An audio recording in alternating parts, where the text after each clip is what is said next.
തിരുവനന്തപുരം ജില്ലയിലെ 14 അസംബ്ലികളിൽ 2 പട്ടികജാതി സംവരണ മണ്ഡലങ്ങളാണ്, ഒന്ന് ആറ്റിങ്ങലും ഒന്ന് ചിറയൻകീഴും. ആറ്റിങ്ങൽ മണ്ഡലം UDFന്റെ ഘടകകക്ഷിയായ RSPക്കാണ് കാലാകാലങ്ങളിൽ മത്സരിച്ചുകൊണ്ടിരിക്കുന്നത്. ചിറയൻകീഴ് പട്ടികജാതി സംവരണ മണ്ഡലമാണ് ഇന്ത്യൻ നാഷണൽ കോൺഗ്രസിന്റെ നേതൃത്വത്തിലുള്ള സ്ഥാനാർത്ഥികൾ മത്സരിച്ചുകൊണ്ടിരിക്കുന്നത്. നാളെ ഇതുവരെ അവിടെ മത്സരിച്ച സ്ഥാനാർത്ഥികൾ ശ്രീ KS അജിത് കുമാർ കഴിഞ്ഞ 2016 അവിടുത്തെ സ്ഥാനാർത്ഥിയായിരുന്നു. ഞാൻ 2021 ചിറയൻകീഴ് സ്ഥാനാർത്ഥിയായിരുന്നു. ഇപ്പോൾ കേരളത്തിൽ KPCC നയിച്ച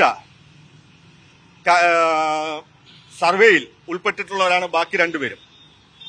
അപ്പോൾ ആ പ്രധാനപ്പെട്ട സംവരണ സീറ്റിൽ ഇന്ന് തിരുവനന്തപുരം ജില്ലയിലുള്ള ദളിത് വിഭാഗത്തിൽപ്പെട്ട ഒരു നേതാക്കന്മാരെയും മത്സരിപ്പിക്കുവാൻ പാർട്ടി തയ്യാറാകാത്ത ഒരവസ്ഥയിൽ നിൽക്കുകയാണ്.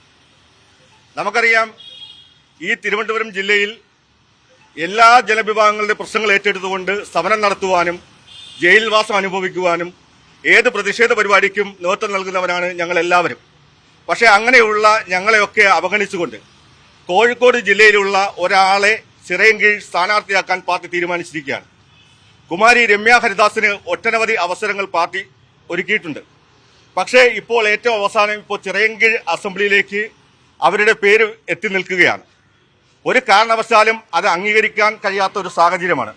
നമ്മൾ ആലോചിച്ച് നോക്കിയാൽ തിരുവനന്തപുരം ജില്ലയിലെ പ്രമുഖ പട്ടികജാതി വിഭാഗക്കാരെ അങ്ങേറ്റം അവഗണിച്ചുകൊണ്ടാണ് ഈ സീറ്റിലേക്ക് രമ്യ ഹരിദാസിന്റെ പേര് കൊണ്ടുവരുന്നത്. അത് അങ്ങേറ്റം പ്രതിഷേധാർഹമാണ്.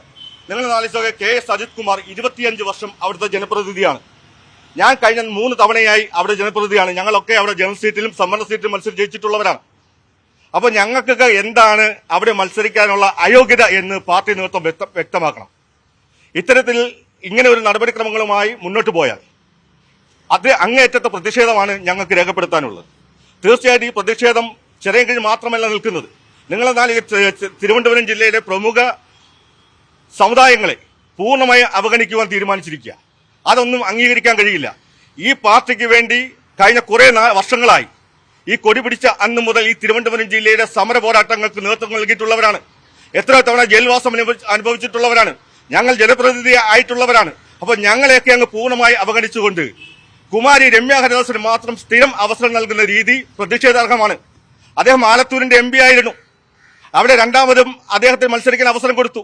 അദ്ദേഹം അവിടെ വീണ്ടും പരാജയപ്പെട്ടു. അവരെ വീണ്ടും ചേലക്കര ബൈ ഇലക്ഷനിൽ വീണ്ടും സ്ഥാനാർത്ഥിയാക്കി. അവിടെയും അദ്ദേഹം പരാജയപ്പെട്ടു. അദ്ദേഹത്തെ KPCCയുടെ ഉപാധ്യക്ഷനാക്കി, രാഷ്ട്രീയകാര്യ സമിതി അംഗമാക്കി. അപ്പോൾ ഇതെല്ലാം ചില ആളുകൾക്ക് വേണ്ടി മാത്രമാണ് ഇത് സംവരണം ചെയ്തിട്ടുള്ളതെങ്കിൽ ഇത് ഒരു കാരണവശാലും അംഗീകരിക്കില്ല. തിരുവനന്തപുരം ജില്ലയിലെ എല്ലാ ദളിത് വിഭാഗത്തിൽപ്പെട്ട നേതാക്കന്മാരും, കോൺഗ്രസിനകത്ത് പ്രവർത്തിക്കുന്ന മുഴുവൻ ദളിത് നേതാക്കന്മാരും ഒറ്റക്കെട്ടായി നിന്ന് ഈ പ്രതിഷേധം രേഖപ്പെടുത്തുകയാണ്. രമ്യ ഹരിദാസിനെ ഒരു കാരണവശാലും ചിറയൻകീഴിൽ കെട്ടിയിറക്കുവാൻ ഞങ്ങൾ അനുവദിക്കില്ല. അതിന് അങ്ങേറ്റത്തെ പ്രതിഷേധം ഞങ്ങൾ രേഖപ്പെടുത്തുകയാണ്.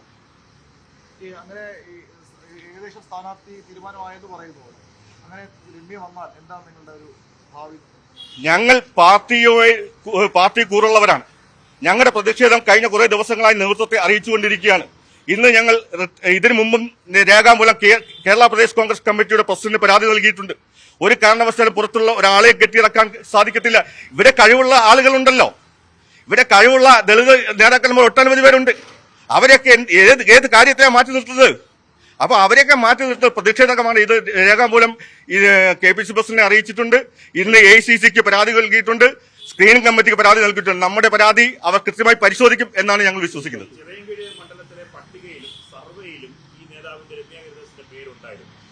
ആദ്യഘട്ടത്തിൽ സർവേ നടക്കുമ്പോൾ ഇദ്ദേഹത്തിന്റെ പേര് അവിടെ ഇല്ലായിരുന്നു. ചില ആളുകൾ അവരെ അവിടെ കെട്ടിയിറക്കിയതാണ്. അവിടെ ഇവിടുത്തെ ദളിത് നേതാക്കന്മാർ മത്സരിച്ചാൽ തമ്മിൽ തോൽപ്പിക്കുമെന്നാണ് പറയുന്നത്. അങ്ങനെ ഒരു സാഹചര്യം അവിടെ ഉണ്ടായിട്ടില്ല. നിങ്ങളൊന്ന് ആലോചിച്ച് നോക്കിയാൽ കഴിഞ്ഞ 3 തെരഞ്ഞെടുപ്പുകളും അവിടുത്തെ റിസൾട്ട് ഒന്ന് പരിശോധിച്ച് നോക്കുക. ഇപ്പോൾ ഏറ്റവും അവസാനം ഞാൻ മത്സരിക്കുന്ന തെരഞ്ഞെടുപ്പിൽ 8 പഞ്ചായത്തിലും പ്രതിപക്ഷത്തായിരുന്നു. എന്നിട്ട് പോലും 14,000 വോട്ടിനാണ് ഞാൻ പരാജയപ്പെടുന്നത്. അപ്പോൾ ഇപ്പോൾ അവിടെ ജയിക്കാനുള്ള ഒരു സാഹചര്യം ഉണ്ടാകുമ്പോൾ അവിടെ കഴിഞ്ഞ കുറെ വർഷങ്ങളായി പണിയെടുക്കുന്ന ഞങ്ങളെ അങ്ങ് മാറ്റി നിർത്തുക എന്ന് പറഞ്ഞാൽ, ഇപ്പോഴും ഞാൻ ബ്ലോക്ക് പഞ്ചായത്ത് മെമ്പറാ. അപ്പോൾ അങ്ങനെയുള്ളവരെയൊക്കെ അങ്ങ് മാറ്റി നിർത്തുക എന്ന് പറഞ്ഞാൽ ഒരു വിധത്തിലും അംഗീകരിക്കാൻ കഴിയത്തില്ല.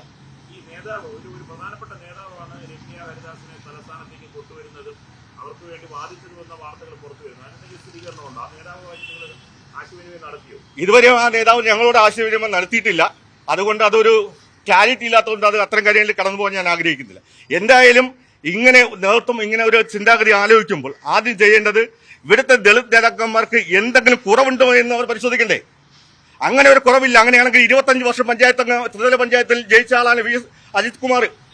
അവിടെ 3 ടേമായി ഞാനും ജനറൽ സീറ്റിലും സംവരണ സീറ്റിലും മത്സരിക്കുക. അപ്പോൾ നമുക്കുള്ള അയോഗ്യത എന്താ? അല്ലെങ്കിൽ ഇപ്പോൾ യൂത്ത് കോൺഗ്രസ് സംസ്ഥാന ജനറൽ സെക്രട്ടറിയാണ് മനോജ് മോഹൻ, യൂത്ത് കോൺഗ്രസിന്റെ മുൻ സംസ്ഥാന ജനറൽ സെക്രട്ടറിയാണ് ലീന, ഇനി ഒട്ടനവധി നേതാക്കന്മാരുണ്ട്. അപ്പൊ അവരെ ഒന്നും പരിഗണിക്കുന്നില്ല. എന്തുകൊണ്ട് ഒരാൾക്ക് വേണ്ടി മാത്രം ഇത് സംവരണം ചെയ്തു? ഈ പാർട്ടിക്കകത്ത് ഇദ്ദേഹത്തിന് മാത്രമാണോ എല്ലാ പദവിയും സംവരണം ചെയ്തിരിക്കുന്നത് എന്നുള്ളതാണ് നമ്മൾ ആലോചിക്കുന്നത്. നിങ്ങളെ കഴിഞ്ഞ ചേലക്കര ഉപതെരഞ്ഞെടുപ്പിന് ശേഷം KPCCയുടെ വൈസ് പ്രസിഡന്റാക്കി, രാഷ്ട്രീയകാര്യ സമിതി അംഗമാക്കി. അപ്പൊ ഞങ്ങൾക്ക് ആർക്കും ഒരു അവസരമില്ല.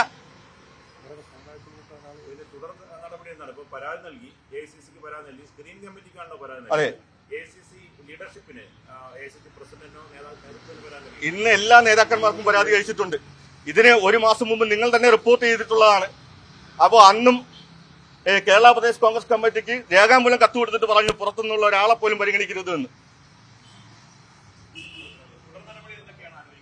തുടർ നടപടി നാളെ ഈ തിരുവനന്തപുരം ജില്ലയിലുള്ള എല്ലാ ദളിത് നേതാക്കളുമായി ഇന്നിപ്പോ എല്ലാവരും ഫോണിൽ നമ്മൾ ബന്ധപ്പെട്ടു. നാളെ ഞങ്ങൾ എല്ലാവരും ഒത്തുചേരുകയാണ്.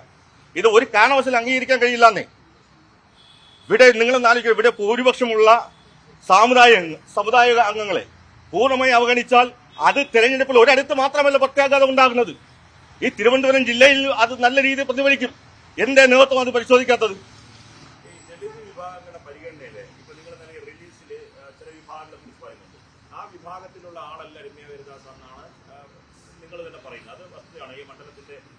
തീർച്ചയായിട്ടും നിങ്ങൾ ചിറയൻകീഴിൽ പോയി പരിശോധിച്ചാൽ നിങ്ങൾക്ക് തന്നെ മനസ്സിലാകും. അങ്ങനെ ഇപ്പോ ജാതി പറഞ്ഞ് ഞങ്ങൾ ആരെയും കൊച്ചാക്കുന്നതല്ല. ഓരോരുത്തരുടെ കഴിവനുസരിച്ച് തന്നെയാണ് കാര്യങ്ങൾ കൈകാര്യം ചെയ്യേണ്ടത്. പക്ഷേ അവിടെ ഏത് തെരഞ്ഞെടുപ്പിലും ജാതി സമവാക്യങ്ങളാണല്ലോ പരിശോധിക്കുന്നത്. അങ്ങനെയാണെങ്കിൽ ഒരാൾ പോലും ഇല്ലാത്ത സമുദായത്തെ എങ്ങനെ പരിഗണിക്കാൻ കഴിയുന്നേ?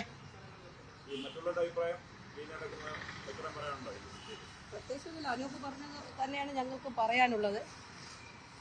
കഴിഞ്ഞ 22 വർഷക്കാലമായി തിരുവനന്തപുരം ജില്ലയിലെന്നല്ല യൂത്ത് കോൺഗ്രസ് സംസ്ഥാന ജനറൽ സെക്രട്ടറി കേരളത്തിൽ ആകമാനവും ഡീൻ കുര്യാക്കോസിന്റെ CR മകേഷിന്റെ കമ്മിറ്റി 8 വർഷക്കാലം നീണ്ട കമ്മിറ്റിയിൽ സമര പോരാട്ടങ്ങളുമായി മുൻപിലുണ്ടായിരുന്നു. 100ന് മുകളിലുള്ള കേസുകളിൽ പ്രതിയാണ്. 2 വട്ടം ജയിൽവാസത്തിലേക്ക് പോയി. പോലീസ് ചവിട്ടി ഇടുപ്പല്ല് പൊട്ടി ആശ്രമിംസ് കോട്ടക്കലിലെ ശസ്ത്രക്രിയയ്ക്ക് വിധേയമായവളാണ് ഞാൻ. അപ്പൊ നിരവധി സമര പോരാട്ടങ്ങളുമായി ഞങ്ങളെപ്പോലുള്ള പട്ടികജാതിക്കാർ ദളിത് വിഭാഗത്തിൽപ്പെട്ടവർ മുൻനിരയിൽ ഇവിടെ തിരുവനന്തപുരം തലസ്ഥാന നഗരിയിൽ നിലകൊള്ളുമ്പോൾ കോഴിക്കോട് നിന്നൊരു കെട്ടിയിറക്ക് സ്ഥാനാർത്ഥിയായി കൊണ്ടുവന്നാൽ അത് അംഗീകരിക്കാൻ തിരുവനന്തപുരത്തെ ദളിതർക്ക്, കോൺഗ്രസിനകത്ത് പ്രവർത്തിക്കുന്ന ദളിതർക്ക് ബുദ്ധിമുട്ടുണ്ട്. നേതാക്കന്മാരുടെ ധാരണ തിരുവനന്തപുരത്തെ ദളിതരെല്ലാം ചന്ന ഭിന്നമായി പിണങ്ങി മാറി അവരവർക്ക് വേണ്ടി മാത്രം നിലകൊള്ളുന്നു എന്നൊരു ധാരണയുണ്ടെങ്കിൽ അത് നേതാക്കന്മാർ തിരുത്താൻ തയ്യാറാവണം. തിരുവനന്തപുരം ജില്ലയിൽ ഇന്ത്യൻ നാഷണൽ കോൺഗ്രസിനകത്ത് പ്രവർത്തിക്കുന്ന ദളിതരെല്ലാം ഒറ്റക്കെട്ടായി തന്നെയാണ് ഈ അവസരത്തിൽ നിൽക്കുന്നത്. നാളുകളിൽ നേതൃത്വം ഇത് പരിശോധിച്ച് ഇതിനൊരു ഉചിതമായ തീരുമാനം കണ്ടെത്തിയില്ലെങ്കിൽ വളരെ ശക്തമായ തീരുമാനങ്ങളുമായി ഞങ്ങൾ മുന്നോട്ട് പോകുമെന്ന് മാത്രമാണ് ഈ അവസരത്തിൽ നേതാക്കന്മാരോട് പറയാനുള്ളത്. അതെ, ഞങ്ങൾക്ക് ഒരു അഭിപ്രായ വ്യത്യാസവുമില്ല.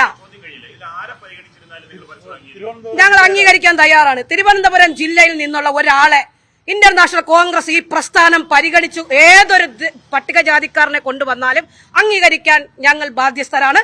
നേതൃത്വം തരുന്ന സ്ഥാനാർത്ഥിക്കൊപ്പം ഞങ്ങൾ പ്രവർത്തിക്കും.